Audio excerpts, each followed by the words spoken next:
Hi, it's Carl Brower, and I recently had an opportunity to interview Dave Christ, Toyota's Group Vice President and General Manager. Toyota has released a wide range of product news in the last few weeks, from all new models like the 2026 Toyota RAV4 to new electrification goals, with the company expecting to have over 50% of its 2025 sales be either hybrid or electric vehicles. During this interview, I asked Dave about several topics, ranging from Toyota's future approach to electric vehicles to the impact of tariffs to China's growing influence on the global automotive industry. Let's hear what he had to say. Hi, it's Carl Brower, and I'm here talking to Dave Christ, Group Vice President and General Manager of the Toyota Division in North America here. And I was hoping to talk to you about a lot of goings on right now with Toyota. There's been a lot of activity with this brand.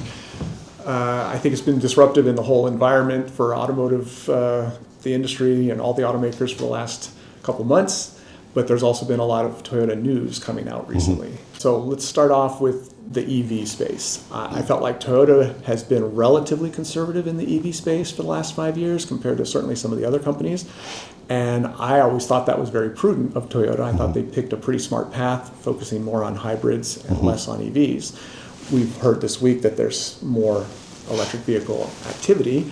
Ironic to me because I feel like we might see the $7,500 credit go away, and it looks like we're kind of plateauing at around 7 to 8% market share, and it's not going up anymore. But you guys are continuing to turn up your electric vehicle offerings while you're continuing to also focus a lot on hybrids. So hopefully I didn't just answer your question for you. You tell me your perspective on all of those things, please. Yeah, we believe in EVs, and we've had vehicles we're launching that you'll hear about this week that have been planned for a while. We're excited about them. We want to have selection in different price positions on our BEV products and give our customers choice. And battery electric vehicles are part of our portfolio approach, which is to say, we believe that we should build a multitude of different powertrains and let the customer decide what's best for their lifestyle.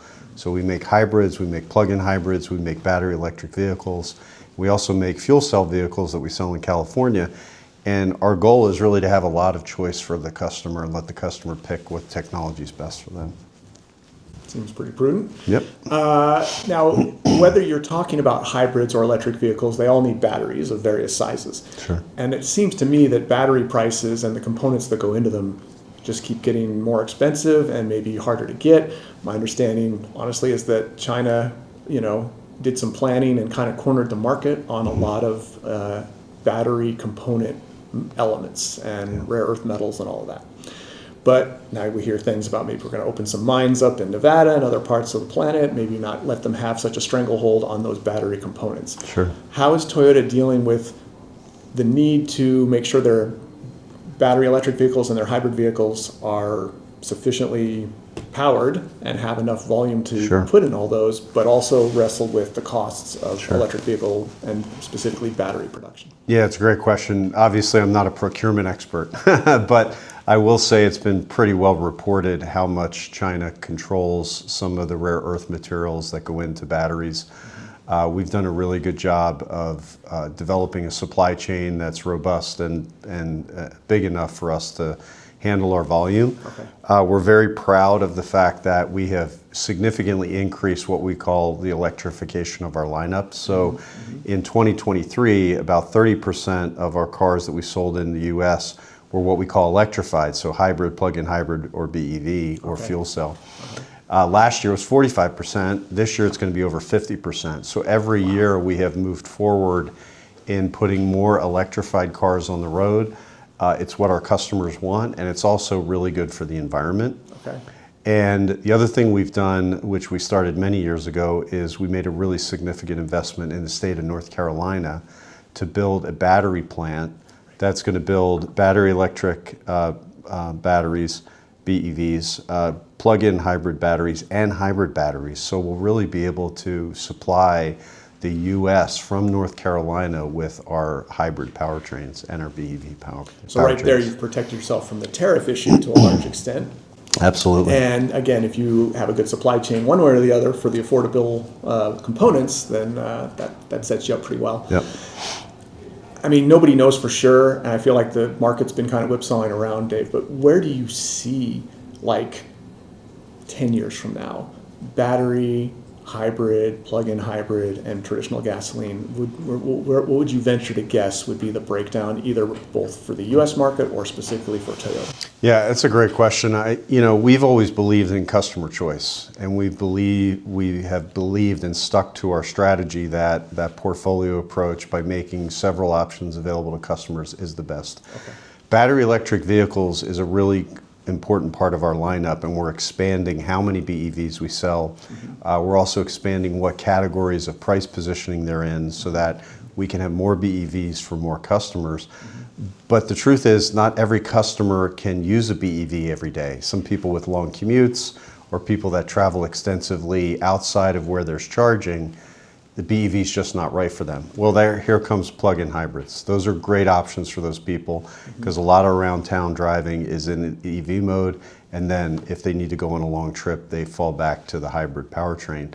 And then of course, hybrids, we've been the industry leader in hybrids. We started selling hybrids in 1997 with Prius. We feel perfected that technology, and that's a great option for customers as well. So overall, we're going to expand those options throughout our lineup, and we're going to give customers the choice and let them pick. So you kind of answered one of my questions, so we'll just jump to that one, which was, what do you consider Toyota's strength right now product-wise? And you just mentioned hybrids, so that's kind of a drivetrain. But what about specific vehicle types and all, both Toyota and or Lexus? Where do you feel like your company really is well positioned? And conversely, where would you like to see more attention maybe played or more resources thrown in future years? Yeah, so I think our strength in our product lineup is we listen to our customers. Corolla Cross is a great example. In 2022, we came out with the Corolla Cross, which is smaller and more cost-effective than RAV, lower cost. And we did that because our consumers were saying that they wanted a lower-priced SUV. So here comes the Corolla Cross. And we've done that similarly throughout the lineup. Our GR products, super fun to drive, exhilarating performance, all because our customers wanted the fun to drive aspect of a car. And it's a commitment that, hey, the two-door sports car and the four-door fun hatchback or fun wagon is not dead. So we really just listen to customers, and then we try and provide products that fit their needs. So I think the hybrid thing and the plug-in hybrid thing particularly is very interesting. I feel like there's a lot of promise there. But I think, doing both the SUVs on one side and the performance vehicles on the other side, it seems like the market's kind of gone that way, right? Like there's all these high volume SUVs that people want to buy because they're so functional and flexible.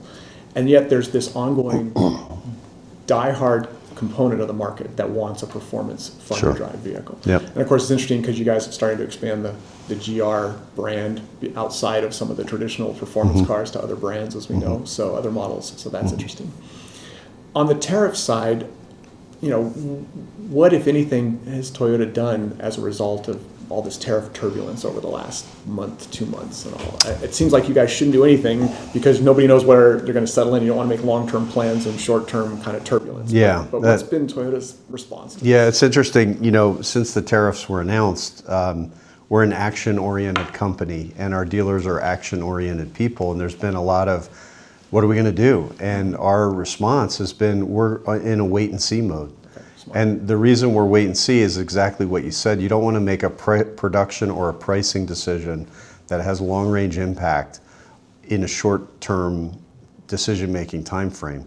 Once we know the full scope of the tariff impact, we'll obviously evaluate where we build our cars, we'll evaluate how we price our cars, and we'll make decisions accordingly, but we're not in a rush to overcompensate right now because of where we are today. So we're in a wait and see. And I know for some people that's hard because you want to know what's next. What do we do? What do we do? Exactly. But sometimes the hardest thing to do is nothing. Yeah. Sometimes, slow and steady wins the race. So we're being patient. So on the kind of counter to that, or the opposite end of that spectrum, is the long-term planning. And it seems like China is this kind of unrelenting force globally in their ability to produce low-priced vehicles that are getting better and better too. It's not just low-cost vehicles that are clearly reflecting their low cost, but they're actually pretty desirable. Right. And there's a certain amount of protection that the US market's going to have because of tariffs on those, but a lot of other markets, Europe and other parts of Asia, and all, seems like they're starting to suck up a lot of market share. I don't know what Toyota's thoughts long-term are to kind of counter the Chinese and the China automotive industry's growth. Yeah, globally, we know the China market well. We have obviously a big presence in China, Toyota does, and so does Lexus. So we know that market, we build in that market, we sell in that market. Obviously, it's a big global competitor. They don't sell any products in the US. Obviously, that's a political discussion for other people to figure out. Until they're here in the US, we just keep our focus on the Chinese market for Japan or for Toyota there. And the team there does a really good job. We've been growing in China, and I think it's a long-term, good market for us. So you feel pretty well positioned in spite of China's, constant growth globally that Toyota's done. Well, there's no doubt in the BEV space, they have had many years of learning and growing as BEV manufacturers. So I think to a certain extent, many brands are trying to understand what they've done and what they've learned. So that's, for now, they're not sold in the US, so we really don't have a lot to talk about here. Yeah. All right, Dave. Thank you for Yeah, your thank time. you. I really appreciate Great the to see you. information. Yeah, good seeing you thanks. too. Okay.